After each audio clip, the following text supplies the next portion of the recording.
Hello friends, எப்படி இருக்கீங்க? எல்லாரும் நல்லா இருக்கீங்கன்னு நினைக்கிறேன். நாங்களும் எல்லாரும் நல்லா இருக்கோம். ஓகேங்க, இது என்னென்னா பண்ணாரிக்கு பொங்கல் வச்சோங்க. இது அன்றைக்கே நான் ஷேர் பண்ணியிருந்தேன். பட் வீடியோ ஷேர் பண்ணுறதுக்கு டைம் இருக்குல்ல, தோட்டத்தில் கொஞ்சம் வேலையாக இருந்துச்சு. பண்ணாரிக்கு பொங்கல்னால் செவ்வாய்க்கிழமை கொண்டத்துக்கு போயிட்டு வந்துட்டு புதன்கிழமை பொங்கல் வச்சு செலிப்ரேட் பண்ணுறது இங்கே எப்போவுமே பண்ணுவாங்க. இது இவங்க அம்ச்சி வீடு, அம்ச்சி மாமா எல்லாம் இருக்காங்க.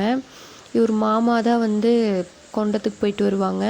இந்த வாட்டி ஒரு 10 பேர் என்னமோ போயிருந்தாங்க இங்கேருந்து. எல்லாம் நாங்கள் கர்நாடகாவில் இருக்கோங்கிறங்காட்டி இங்கேருந்து வண்டி பேசி எல்லாம் எடுத்துகிட்டு 10 பேர் போயிருந்தாங்க. அம்மா தங்கச்சி எல்லாம் போயிருந்தாங்க. தங்கச்சி தான் ஃபஸ்ட் டைமு, ரொம்ப பயந்துட்டு போட்டால் வேண்டாமா அப்படிங்கிற மாதிரி. பட் போகணுன்னு ஆசை, பட் பயம் ஒரு பக்கம் இருந்துச்சுன்னு. பட் போயிட்டு வந்துட்டு நல்லா இருந்துச்சுன்னு சொன்னான். இவர் என்ன போக சொன்னார். பட்டு எனக்கு இன்னும் அந்த ஐடியா வரலிங்க. எனக்கா தோன்றப்போ நான் போய்க்கிறேன்னு சொல்லிட்டு போகலன்ட்டேன். ஏன்னா நம்மளுக்கா தோணுனதாங்க செய்ய முடியும் சாமிக்கு. ஓகே, நம்மளுக்கு அது வேணாங்கிற மாதிரி இந்த வருஷம் ஃபீல். ஓகே, அடுத்த வருஷம் பார்ப்போம். அப்புறம் பொங்கல் வச்சுட்டு இருந்தாங்க. நாங்கள் அப்போ தான் போனோம். அங்கே எல்லாம் வேலையெல்லாம் முடிச்சுட்டு பொங்கல் வைக்கிறப்ப மட்டும் போயிட்டு அப்புறம் பச்சைமா இடிக்க போயிட்டேங்க. இடிக்கிறேன்னா ஆட்டாங்கல்லாம் இடிக்கலிங்க, மிக்சியில் தாங்க அரைச்சேன். அதுவே பெரிய விஷயம் இப்போல்லாம். ஓகே அப்படின்ட்டு அதை ரெடி பண்ணிகிட்டு இருந்தோம். ஸோ பொங்கல் பொங்குறதை மட்டும் பார்த்துட்டு போய் பச்சைமா இடித்து ரெடி பண்ணிவிட்டு சாமி கும்பிட்றதுக்கு எல்லாம் எடுத்து வச்சுட்டு இருந்தேன். இங்கே பொங்கல் வெறும் பொங்கல் தாங்க, சர்க்கரையெல்லாம் போட்டு வைக்க மாட்டாங்க. பொங்கல் மேலே ஒரு துளி வெல்லம் அந்த மாதிரி வச்சு வாழைப்பழம் வச்சு அப்படியே டைரெக்டாக வச்சிடுறது. அப்புறம் குட்டி பாஸுக்கு 2 பேரும் ஃபைட் வந்துருச்சுங்க. 2 பேர்த்துக்கும் சாமி கும்பிடையில். சாமி கும்பிட்டுட்டு என்னன்னு கேட்குறீங்களா, பச்சை மாவு எடுக்கிறது யார் அப்படின்னு. எங்கள் பொண்ணுங்க தாங்க எடுப்பாங்க அப்படின்னு கேட்குறீங்களா, இங்கே தான் பொண்ணுங்களே இல்லையே, எனக்கு 2 சுட்டிக்கு தான். ஓகே அப்படின்ட்டு சின்னால் வச்சார். அவரை வச்சுட்டு நடக்க சொன்னதுக்கு பயமாக இருக்குது எனக்கு அப்படின்னு சொல்லிட்டாரு. ஸோ அவர் வேணான்ட்டார். அப்புறம் பெரிய ஆளுக்கு வச்சு விட்டாங்க. பெரிய ஆள் அவர் முதல்ல கேட்டே இருந்தார். பட்டு சின்ன பையன் கேட்குறானேன்னு அவனுக்கு கொடுத்தோம். பட் அவன் பயமாக இருக்குன்ட்டான்.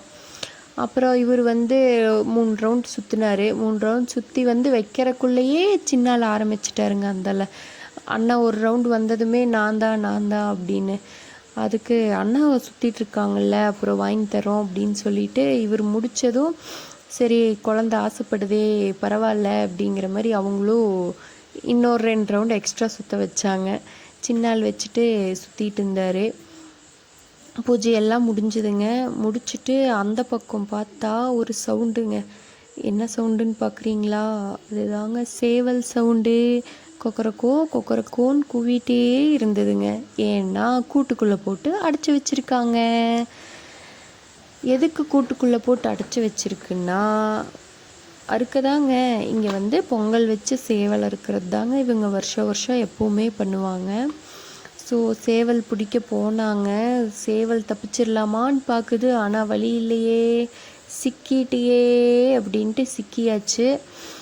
அப்புறம் பிடிச்சிட்டு பெரிய ஆளு சின்னாலு பாவம் விட்டுறலாம் அப்படிங்கிற மாதிரி சொல்லிட்டு இருந்தாங்க. பட் என்ன பண்ணுறது, இவங்க வழக்கத்தை மாற்ற முடியாதுல்ல, பண்ணி தான் ஆகணும். சரி ஓகேன்ட்டு காலை கழுவுங்க, தண்ணி குடிக்க வைங்க அப்படின்னு சொல்லிட்டு இருந்தாங்க. காலை கழுவிட்டு இருந்தார் பைப் தண்ணியில். கழுவி முடிச்சுட்டு வாய்க்கு தண்ணி கொடுங்க அப்படின்னாங்க. தண்ணி கொடுத்தாரு. பட் கையை பவக்குன்னு கொத்தி வச்சிருச்சு. நான் வீடியோ மிஸ் பண்ணிட்டேங்க. அதுக்கு இன்னொருக்கா ப்ளீஸ் வீடியோ எடுத்துக்கிறேன், இன்னொருக்கா கொத்து வாங்கிக்கங்கன்னு சொன்னேன். பட் அவர் கேட்கல. அப்புறம் இங்கே சாமி கும்பிட்டவங்கெல்லாம் அங்கே பிடிச்சிட்டு மஞ்சள் தண்ணி, அப்புறம் கொண்டத்துக்கு போயிட்டு தீர்த்த கொண்டு வருவாங்க, அது எல்லாம் வச்சுருந்தாங்க. எல்லாம் கால் கழுவ மேலே தொளிக்க எல்லாம் பண்ணினாங்க. கோழி மட்டும் நான் ஆடுவனாங்கிற மாதிரி நின்றுட்டு இருந்துச்சுங்க. ஆட்டினா அறுத்துருவீங்களே அப்படிங்கிற மாதிரியே நின்றுட்டு இருந்துச்சு. பிடிச்சிட்டே இருந்தாங்க. அது தூங்கியே விழுந்துட்டு இருந்துச்சுங்க. தலை மட்டும் கீழே போயிட்டே இருக்கும். ஆனால் நான் ஆட மட்டும் மாட்டேங்கிற மாதிரி பண்ணிகிட்டு இருந்துச்சு. சரியாக ஒரு 20 நிமிஷத்துக்கு மேலே நின்றுப்போங்க. இவங்க 2 பேரும் சேட்டை பண்ணிகிட்டு இருந்தாங்க. கோழி கூட பேசி வைக்கிறது, கோழி மாதிரி கத்துறது, அந்த சேவல் மாதிரி கூவுறது எல்லாம் பண்ணிகிட்டு இருந்தாங்க. அப்புறம் சின்னாலே உட்காந்துட்டு நம்ம 2 பேரும் எஸ்கேப் ஆயிடலாமா, ஓடிடலாமா அப்படின்ட்டு உட்காந்துட்டு கோழிக்கிட்ட பேசிகிட்டு இருந்தார்.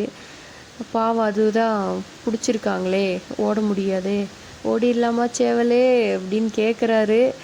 இப்படி ஓடிடலான்ட்டு ஓடுவார், பட்டு முடியல அது சேவல்னால். அப்புறம் பெரிய ஆளுக்கு ஒரு மொட்டை கிடச்சிதுங்க. பின்னாடி கார் ஷெட்டில் ஒரு கோழி மொட்டை வச்சுட்டு அதே தான் பறந்துச்சு. இவர் போய் கேட்ச் பண்ணிட்டார் அந்த மொட்டையை, எனக்கு தான்ட்டு. அப்புறம் கோழி ஆட வரைக்கும் ஆடி பார்த்துட்டு அதோட கதை முடிஞ்சிருச்சுங்க. அது காவெடுக்குதாமாங்க.